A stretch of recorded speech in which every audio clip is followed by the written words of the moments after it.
Confesión Bautista de Fe de 1689 ayudará mucho a quienes quieren comprender mejor su contexto, las fuentes y los distintivos bautistas reformados. Este estudio será recomendable por 3 razones esenciales. En primer lugar, porque argumentaremos a partir de la legitimidad y el uso de las confesiones, algo que sin duda ha desaparecido hoy en día. En segundo lugar, porque mostraremos cuál fue el contexto histórico de los bautistas particulares y las fuentes que se usaron para esta confesión. En tercer lugar, porque a través del estudio de los 32 capítulos de la Confesión de Fe Bautista, que desarrollaremos párrafo a párrafo, mostraremos cuáles son las diferencias con la teología de los congregacionalistas, presbiterianos y grupos contemporáneos que desecharon muchas de estas enseñanzas. Lastimosamente, los protestantes de hoy en día interpretamos muy diferente de las interpretaciones reformadas.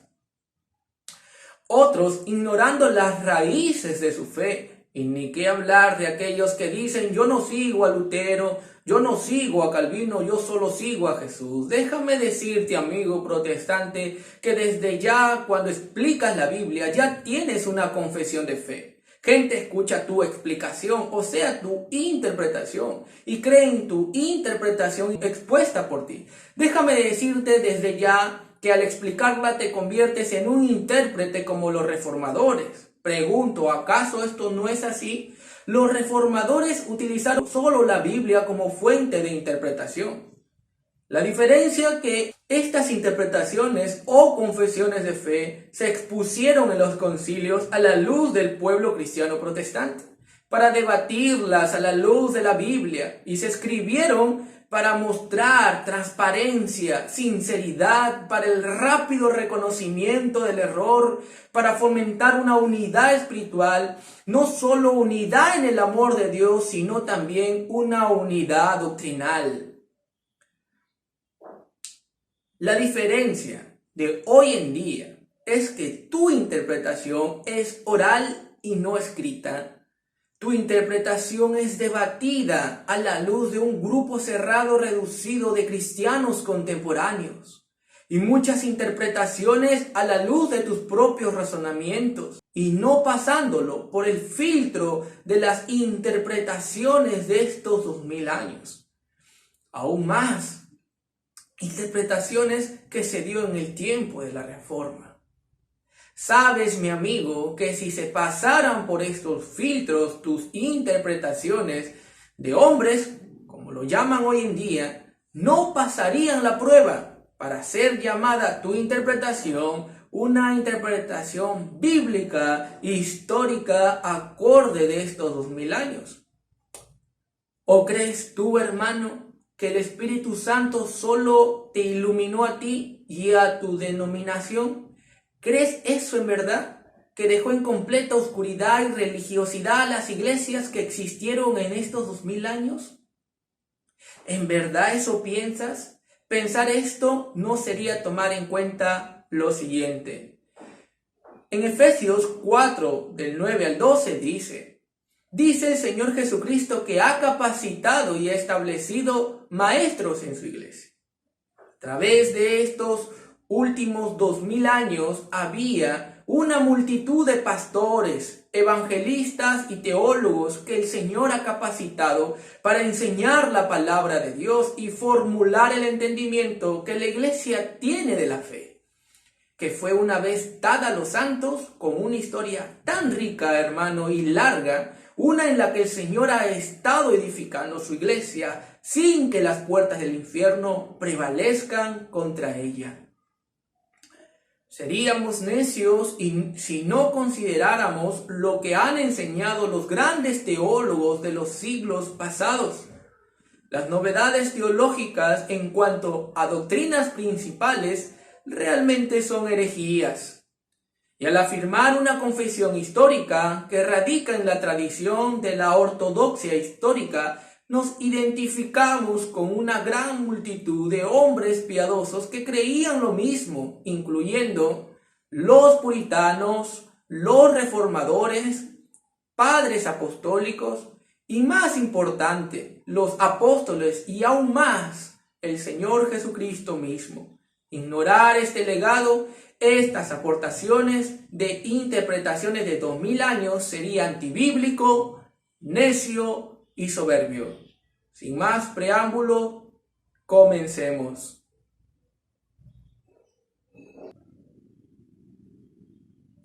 Primero, la legitimidad y el uso de las confesiones.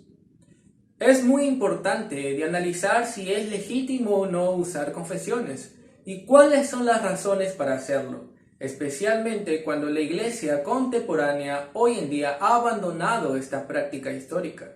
Aquí algunos argumentos.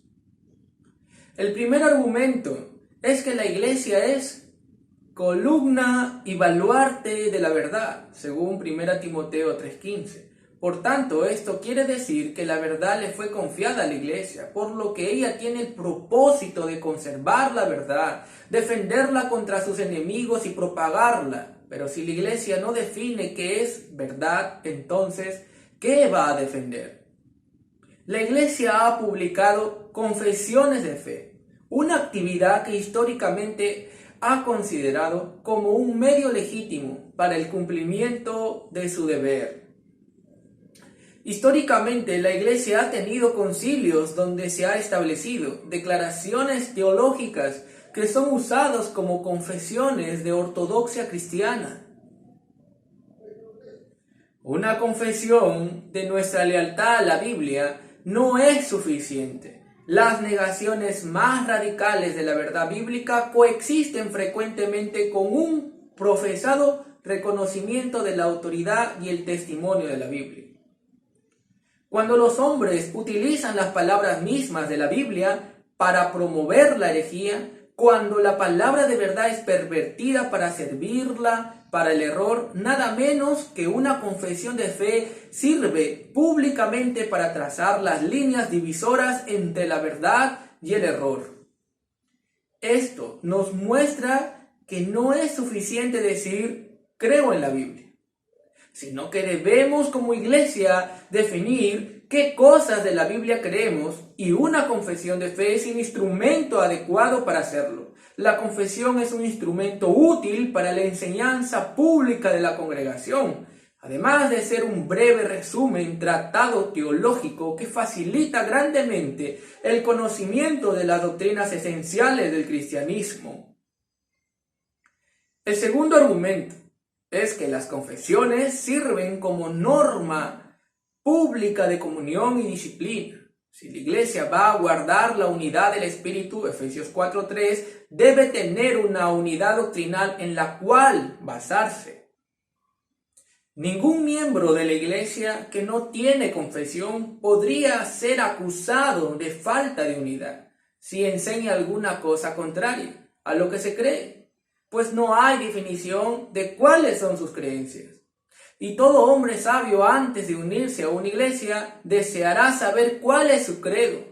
Tiene derecho a saber lo que cree la iglesia, y la iglesia tiene derecho a saber lo que cree él. Ahora bien, tener un credo no publicado como prueba de comunión es un desorden, por no decir que es deshonesto. Una iglesia sin confesión no tendrá un filtro teológico para los aspirantes a la membresía, como tampoco tendrá una base teológica de comunión entre los miembros. En cambio, el tener una confesión ayuda en la comunión de la congregación, pues habrá una fe común, la cual se puede promover la comunión. Además, en el caso de diferencias teológicas, la confesión es un instrumento que ayuda a resolverlas, o en el caso de falsas doctrinas es un instrumento para aplicar disciplina. El tercer argumento es que las confesiones de fe sirven como norma para evaluar a los ministros de la palabra.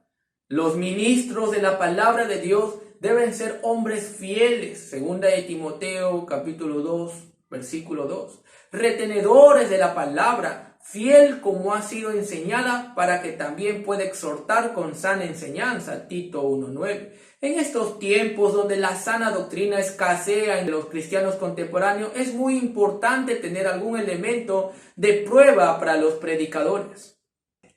Una confesión de fe hace relativamente fácil para la Iglesia inquirir acerca de la ortodoxia doctrinal de una persona en el amplio campo de la verdad bíblica. Si una confesión de fe, la evaluación que hace una iglesia de sus ministros es fortuita y superficial, en el mejor de los casos, y la iglesia estará en gran peligro de imponer las manos a neófitos y herejes, todo porque no mide los candidatos al ministerio con una norma amplia y profunda.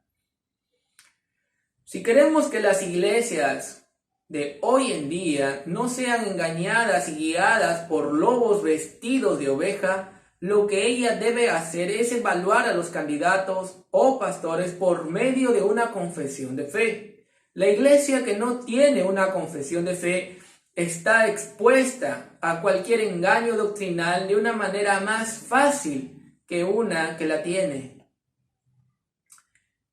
Y el cuarto argumento es: las confesiones contribuyen a un sentido de continuidad histórica. Una de las cosas más perdidas en el pueblo cristiano de hoy es la identidad, y esto se debe a que no conocen su historia confesional.